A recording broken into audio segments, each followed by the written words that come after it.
Vous écoutez le Flash Actu, issu de l'épisode S213 du podcast Faut pas pousser les ISO, diffusé le 27 mai 2021.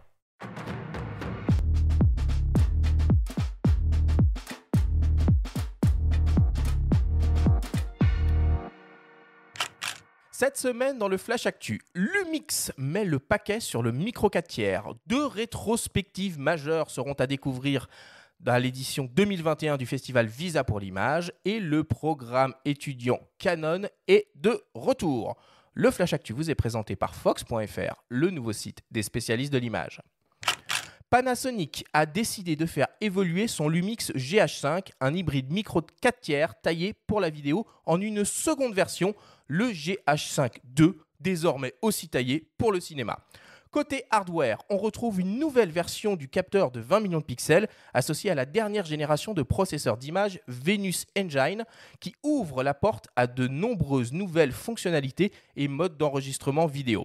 On peut citer par exemple le C4K 60p 420 10 bits en interne, aucune restriction de durée d'enregistrement, aucun recadrage, une sortie vidéo simultanée en HDMI, la présence du Vlog et de 35 luttes de simulation de rendu Varicam, les modes anamorphiques 6K 4K et le VFR pour variable framerate dans certains modes d'enregistrement. Le GH5 II hérite aussi des performances autofocus du Lumix S5, de la double stabilisation IS2 associée aux algorithmes développés pour le Lumix S1H. Enfin, le GH5 II se tourne vers le broadcast avec l'arrivée du live streaming en connecté ou sans fil et une future compatibilité IP, RTP, RTSP via une prochaine mise à jour de firmware. Le Lumix GH5 II sera disponible en juillet et proposé au prix de 1 699 € boîtier nu. Parallèlement à cela, Panasonic confirme l'arrivée future du Lumix GH6 avant la fin de l'année, avec un nouveau capteur et un nouveau processeur d'image. Au programme, on devrait donc avoir de la C4K 60p 422 10 bits en interne, de la 4K 120p en 10 bits et du 5,7K 60p 10 bits. Le GH6 sera accompagné d'un nouveau zoom signé Leica, un 25-50 mm f1.7 qui s'annonce comme le complément naturel du 10-25 mm f1.7. Affaire à suivre. La 33e édition de Visa, le festival international du photojournalisme, aura bien lieu cette année. On retrouvera donc évidemment des expositions, mais aussi des projections, des lectures de portfolio et de nombreuses remises des prix. Même si la programmation n'est pas encore totalement bouclée, le festival annonce déjà 2 expositions phares sous la forme de rétrospectives des photographes français Éric Bouvet et Vincent Munier. Le festival exposera aussi par exemple Migrants climatiques au Bangladesh d'Abir Abdullah, Arménien, un peuple en danger d'Antoine Agoudjian, The American de Gabriel Galimberti et Télétravail Allo Bureau Dodo de Jérôme Jans. Le festival Visa pour l'image, c'est du 28 août au 26 septembre prochain à Perpignan. Il faut encore patienter quelques semaines avant de découvrir l'ensemble de la programmation de cette 33e édition. Et enfin, pour terminer, Canon, partenaire historique de ce fameux festival Visa pour l'image, réitère cette année son programme étudiant. L'objectif est d'accompagner les photographes dans les premiers pas de leur carrière professionnelle. 250 étudiants auront l'opportunité de rejoindre le programme et de participer à une lecture de portfolio unique avec des leaders du monde de la photographie. Le programme offre aussi l'accès à des séances de coaching, des rencontres avec des ambassadeurs Canon et des conférences. Nous avons rencontré Claire-Anne de Villard, la directrice marketing de Canon France. Elle nous présente ce programme et nous explique comment y participer. On l'écoute. C'est la 32e année qu'on est partenaire du Festival international de photojournalistes de Visa pour l'image et on a intégré il y a 5 ans la nouvelle génération de photographes pour les aider à développer leur carrière future et on trouvait que le festival était un excellent endroit pour ce faire. Pour postuler au programme étudiant Canon, c'est très simple. Il suffit de sélectionner jusqu'à 20 photos et jusqu'à 2 reportages différents en fait d'un sujet. Toutes ces photos, tous ces dossiers seront étudiés par un jury. Alors en France, on va avoir la chance d'avoir l'ambassadeur Jérôme Jans Canon et l'ambassadrice Aline Deschamps qui vont participer à la sélection des étudiants. Je dirais que ce qui va être important, bien sûr, c'est la qualité des photos et la qualité de ce que l'étudiant souhaite raconter au travers de ses photos. Raconter l'histoire, vivre l'histoire et donner un sens aux photos qui sont prises. Depuis 2017, il y a plus de 800 étudiants qui ont suivi le programme et on a des étudiants qui suivent des progressions assez incroyables. Je vais donner l'exemple d'Aline Deschamps, qui fera partie du jury cette année, qui a participé au programme étudiant Canon, qui entre-temps est devenue ambassadrice Canon, qui est bourrée de talent, qui produit régulièrement des photos de la presse française et de la presse internationale. C'est un super exemple à suivre pour les étudiants qui souhaitent postuler au programme.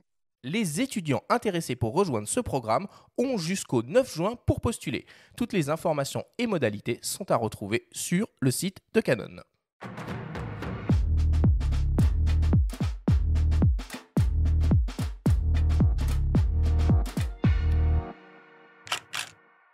Voilà pour l'actualité de la semaine. Le micro 4 tiers n'est pas mort, Benjamin. Le micro 4 tiers n'est pas mort. Non. Et il n'y a pas que Sony sur le marché, finalement. Ah ouais.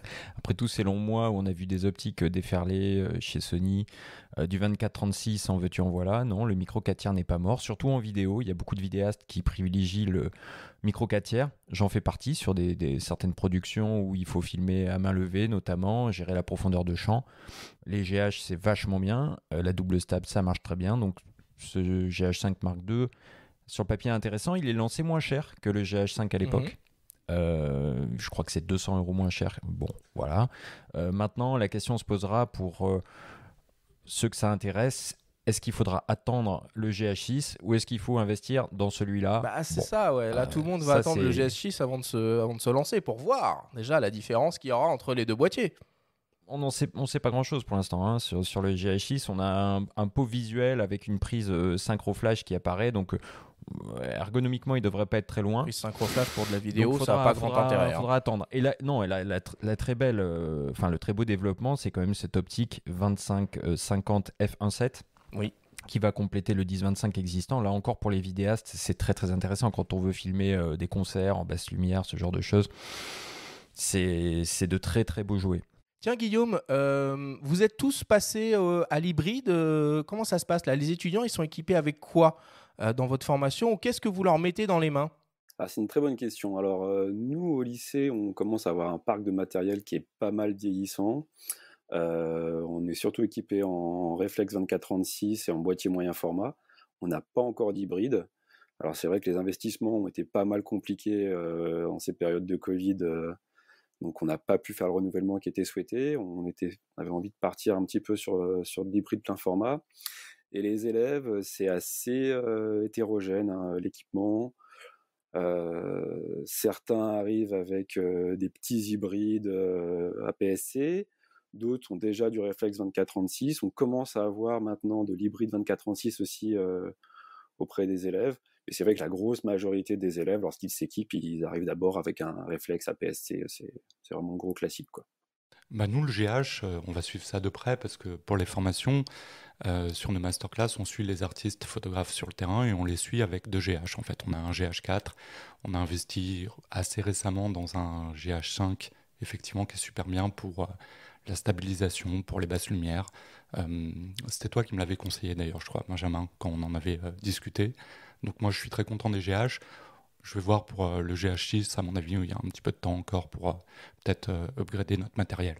Bon, Visa pour l'image, du coup, c'est maintenu, confirmé cette année. Benjamin, la pré-programmation est déjà très prometteuse.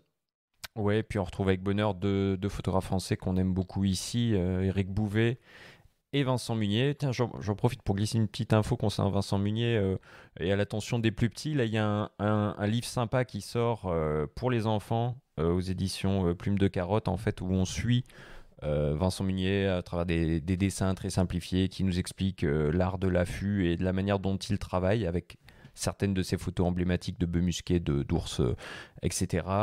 Donc le photographe vosgien, un petit clin d'œil Guillaume, le photographe vosgien est vraiment... Tout à fait.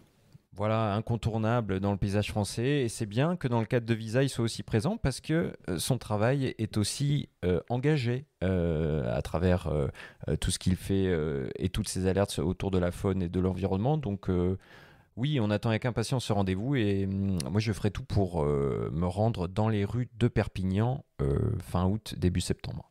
Ilan, vous proposez avec le studio Gemini une masterclass sur le photojournalisme? Alors, on n'a pas encore de masterclass sur le photojournalisme. C'est probablement un sujet qu'on va essayer d'explorer. C'est pas évident de suivre un photojournaliste sur le terrain pour montrer comment il construit ses images. On va essayer de trouver comment faire une part au photojournalisme sur le site, peut-être au travers de live, d'interviews de photojournalistes. Peut-être qu'on contactera Éric Bouvet. Très très bonne idée. Et très bon client. Il parle beaucoup, il a beaucoup de choses à dire, il est passionnant. Parfait. Benjamin, est-ce qu'il y a d'autres actualités qui seraient passées à travers les mailles du filet dont tu aimerais qu'on parle aujourd'hui? Ouais, citons quand même le début de l'exposition monstrueuse Amazonia. Bien sûr. À la Philharmonie. Hein. Qui y allait? Bon, c'est...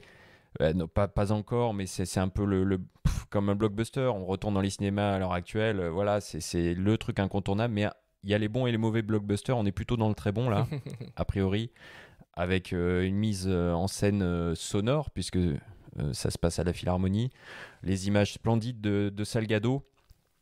Moi, juste avant tous ces épisodes, notamment le second confinement, j'étais allé à la BNF voir l'expo Noir et Blanc de Koudelka. J'aime beaucoup le Noir et Blanc, donc là, ça fera un lien sympathique de reprendre avec Salgado aussi. Et j'évoquais Moriyama la semaine dernière. Enfin voilà, les expos reprennent, on va en prendre plein les yeux et c'est très bien. Merci beaucoup, Benjamin.